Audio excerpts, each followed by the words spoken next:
Okay, here we are today to take a closer look at the Nerf N-Strike Elite MEGA Rotofury. Now, first things first, what comes in the box? Obviously the Rotofury blaster, and 10 of your standard red Mega Darts to fill the 10-dart rotating drum. But going back to the blaster, just taking a look at the features real quick. We've got your sling attachment points, one in the grip and two up top, one in the back and one in the front.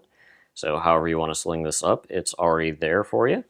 Also got a nice big attachment rail, which you could probably only really fit one thing because it's only got one of those nubs on it, but still, there for attaching your Nerf accessories. Now this is a spring-powered pump-action blaster with a auto-rotating 10-dart drum, so operates by, let me load a couple darts in here. And it's got nice big open sides to load the darts in. To get all of them loaded in, you do have to advance the drum with your hand, and it doesn't really feel like it wants to. That doesn't really, it's not really hurting anything, but doesn't feel like it wants to do that, as opposed to other Nerf darts lately, other Nerf blasters that have drums lately where they've been more free spinning to make it easier to load. This one's more of the old style, but anyway. So how you operate it, it is pump action. So for single fire, you just like that to prime it, and as you can see, the dart drum advances on the priming action, not on the trigger pull, so now that's ready to go. There you go, and nice solid shot. Also, this blaster can be slam fired, so you just hold down the trigger and operate the pump grip like so. Now one thing, it didn't do it, have been running into one issue with this blaster.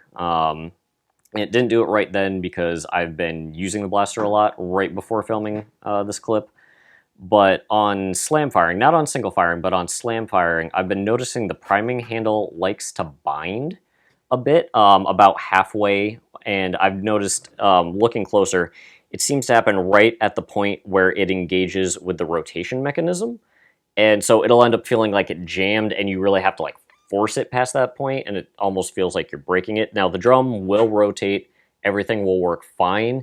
It's just scary to do because it feels like you're breaking your blaster, but so far it's still held up solid as a rock.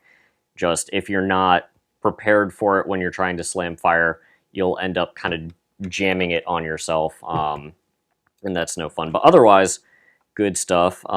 It is a Mega Blaster, so it's nice big size. Specifically to that end, I've got smaller hands.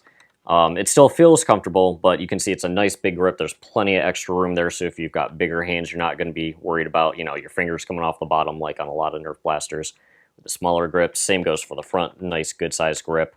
One thing ergonomically that I've noticed to note is when you're firing, you do want to have your hand out to the side when you're operating that, because if you don't, let me just fire that off real quick. But because if you have it in like this, more of an inline grip, what ends up happening when you bring your hand back, as you can see, I've managed to, you end up slamming your hand into the guard around the drum, and you can't get it all the way back like you need to finish priming. But, so, a couple things to be aware of. All in all, though, it is a really great blaster. I mean, other than the Mega line doesn't have any stock attachments, it really feels like it's begging for a stock attachment point here, because otherwise you are just kind of hip firing, but I guess that's what they're figuring you're going to do with this blaster anyway. But there we go, and now that we've taken a look at it, that brings us to the question we're all wondering, well, looks great, works great, but, or looks great, functions great, but how well does it actually perform? And for that, make sure to head on over to the range test video up on my channel, where we take this guy out into the real world and see what it can do. The box says 90-foot Mega XD, but what does that actually translate to? Well, keep an eye out for that, and as always, thanks for watching.